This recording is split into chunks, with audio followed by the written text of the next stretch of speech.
रहमानिर्रहीम। नाज़रीन मोहतरम अस्सलामु अलैकुम वरहमतुल्लाहि वबरकातुहू। नाज़रीन मोहतरम, आज हम समाअत फरमाएंगे इस हवाले से कि बाज़ लोग कहते हैं कि अल्लाह तबारक व तआला हमारी तो सुनता ही नहीं, तो लिहाजा ये जुमला कहना कैसा है। याद रखें, ये जुमला कहना काबिल गिरफ्त है। अल्लाह हमारी सुनता ही नहीं, अगर सिरे से सुनने ही का इनकार करेगा बंदा, यानी यह अकीदा रखेगा कि अल्लाह सुनता ही नहीं है, तो लिहाजा अब ऐसी सूरत में तो बंदा ये कलमाए कुफ्र है, क्योंकि कुरान मजीद फ़ुरक़ान हमीद में अल्लाह ताला ने इरशाद फरमाया इन्नहु हुवस समीउल अलीम, बेशक अल्लाह ताला सुनने वाला और जानने वाला है। जहाँ तक रहा दुआ हमारी अल्लाह ताला सुनता ही नहीं, यानी लोगों का मकसद यहाँ पर यह होता है कि हम जो दुआ मांगते हैं उस दुआ की कबूलियत के आसार हम पर ज़ाहिर नहीं होते। मसलन एक शख्स मांग रहा है कि फ़लाँ कंपनी में मुझे जॉब मिल जाए, फ़लाँ जो है मेरा काम हो जाए, तो लिहाजा उसकी यानी कि जो बंदा ज़िक्र कर रहा है वो बात नहीं होती, तो लोग ये कहते हैं हमारी तो दुआ कबूल ही नहीं होती। तो लिहाजा ये लोगों का गलत नज़रिया है कि बाज़ दफ़ा होता ये है कि इंसान जो मांग रहा होता है वही इंसान के हक़ में बेहतर होता है, तो अल्लाह पाक बंदे को वही अता फरमा देता है।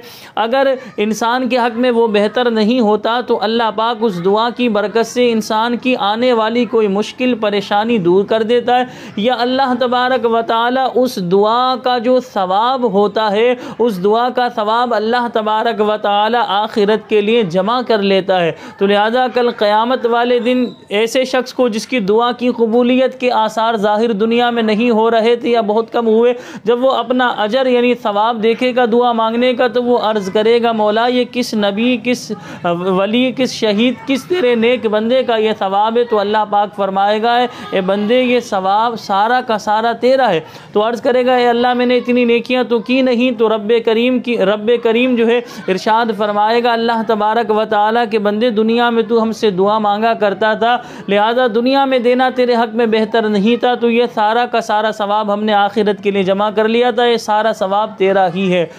तो लिहाजा अब उस दिन बंदे को कितनी ज़्यादा खुशी होगी। याद रखें कुरान मजीद फ़ुरक़ान हमीद में तो अल्लाह ताला ने फरमाया उदऊनी अस्तजिब लकुम, मुझसे दुआ करो मैं तुम्हारी दुआ कबूल करूँगा। इसी तरह दुआ मुख़्ल इबादा, हदीस पाक में आया दुआ इबादत का मग़ज़ है, अल्लाह करीम की बारगाह में दुआ मांगनी चाहिए। अब जो हम मांग रहे होते वही बाज़ दफ़ा मिल जाता है, वो नहीं मिले तो उसकी बरकत से कोई मुसीबत कोई परेशानी दूर हो जाती है, या उस सवाब को आखिरत के लिए जमा कर लिया जाता है। बताना मकसद ये है कि दुआ मांगने में मसलन हमने 10 मिनट 15 मिनट लगाए, तो अब इस दुआ का जो हमारा वक्त है, जो टाइम है, ये ज़ाया नहीं जाएगा, या तो वही मिल जाएगा जो हम मांग रहे हैं, वो नहीं मिला तो इस दुआ का जो वक्त हमने इस्तेमाल किया, इसमें जो हमने इतनी देर तक दुआ मांगते रहे, इस दुआ की बरकत से अल्लाह पाक हमारी मुसीबत को परेशानी को दूर फरमाएगा, या इतनी देर जितनी देर हमने दुआ मांगी इसका सवाब जो बनता है वो अल्लाह ताला क़यामत वाले दिन हमें देगा। यानी अक्लमंदी दानिशमंदी यही है, दुआ अल्लाह की बारगाह में मांगना चाहिए, दुआ मांगने से बंदा गुरेज ना करे। बहुत सारे लोगों को देखा है वो अल्लाह की बारगाह में दुआ ही नहीं मांगते।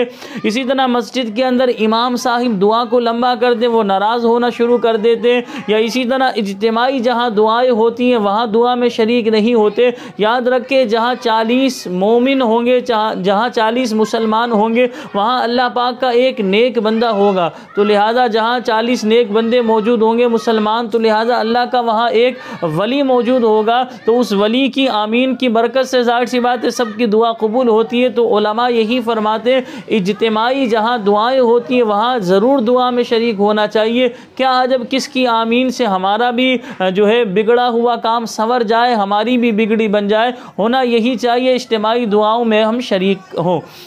लेकिन अगर इज्तिमाई दुआओं में शरीक नहीं हो रहे, या इज्तिमाई दुआ में भी शरीक हो रहे, तो इनफरादी यानी तन्हाई में भी अल्लाह पाक की बारगाह में दुआ मांगे। दुआ में इंसान रोने की कोशिश करे, रोए तो बहुत अच्छा है, रोना नहीं आए तो रोने जैसी शक्ल बनाए, आजिज़ी और इनकिसारी के साथ तवाज़ु के साथ अल्लाह की बारगाह में मांगे, कि जिस तरह एक फ़कीर बादशाह के सामने मांगता है, बादशाह की तारीफ़ें कर रहा होता है कि बादशाह कोई भीख मुझे दे दे, तो हम दर हकीकत अल्लाह तबारक व ताला की बारगाह में इसी तरह मांगे कि हम अल्लाह के दर के भिखारी हैं और यही वो दर है जहाँ से इंसान के बिगड़े हुए काम संवर जाते हैं। अल्लाह रब्बुल आलमीन ही अता फरमाने वाला है। अल्लाह की बारगाह में इस उम्मीद के साथ दुआ मांगनी चाहिए कि अल्लाह पाक देने पर कादिर है, अल्लाह पाक हमें अता फरमाएगा और अल्लाह पाक हमारी दुआ को समाअत फरमा रहा है। हम जो दुआ मांग रहे हैं अल्लाह पाक हमारे इस मंजर को भी मुलाहजा फरमा रहा है, हमें अल्लाह पाक देख रहा है। तो आजिज़ी के साथ, इनकिसारी के साथ, तवाज़ु के साथ, बावुज़ू होके, किबला रू होके